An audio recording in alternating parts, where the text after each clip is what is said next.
বিসমিল্লাহির রহমানির রহিম। সূরা আল বাকারা আয়াত 171। আর যারা কুফরি করেছে তাদের দৃষ্টান্ত সেই ব্যক্তির মতো যে এমন কিছুকে ডাকে যা ডাক ও আওয়াজ ছাড়া কিছুই শোনে না। তারা বধির, বোবা ও অন্ধ, তাই তারা বোঝে না। 172। হে মুমিনগণ, আমি তোমাদেরকে যে পবিত্র রিজিক দিয়েছি তা থেকে খাও এবং আল্লাহর প্রতি কৃতজ্ঞতা প্রকাশ করো যদি তোমরাই তার ইবাদত করো। 173।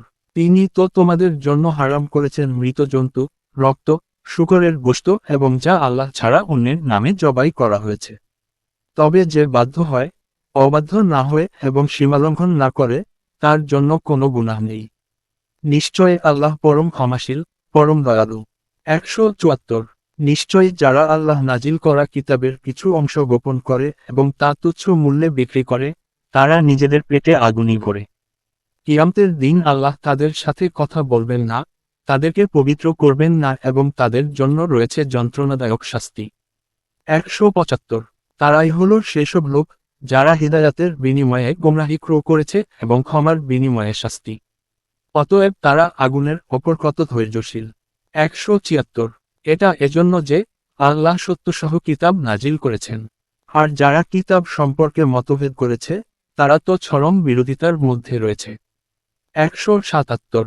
সৎকর্ম এই নয় যে তোমরা তোমাদের মুখ পূর্ব বা পশ্চিম দিকে ফেরাও, বরং সৎকর্ম হল যে ব্যক্তি আল্লাহ, শেষ দিন, ফেরেশতাগণ, কিতাবসমূহ ও নবীদের প্রতি ঈমান আনে এবং আত্মীয় স্বজন, ইয়াতীম, মিসকিন, পথচারী, প্রার্থী ও দাসমুক্তির জন্য সম্পদ ব্যয় করে, ভালোবাসা সত্ত্বেও আর সালাত কায়েম করে, জাকাত দেয়, অঙ্গীকার পূরণ করে যখন অঙ্গীকার করে, এবং দুঃখ, কষ্ট ও যুদ্ধের সময় ধৈর্য ধারণ করে।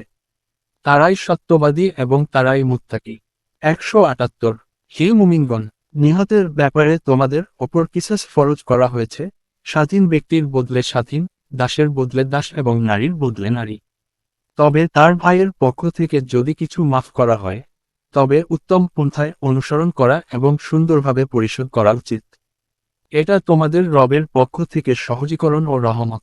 এরপর যে সীমালঙ্ঘন করে তার জন্য রয়েছে যন্ত্রণাদায়ক শাস্তি। 179।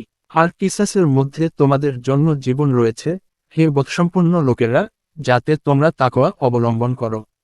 180। তোমাদের কারো যখন মৃত্যু উপস্থিত হয় এবং শেষ সম্পদ রেখে যায়, তবে তার ওপর ফরজ করা হয়েছে পিতা মাতা ও নিকট আত্মীয়দের জন্য ন্যায়সঙ্গতভাবে ওসিয়ত করা। এটি মুত্তাকিদের ওপর অবশ্য কর্তব্য।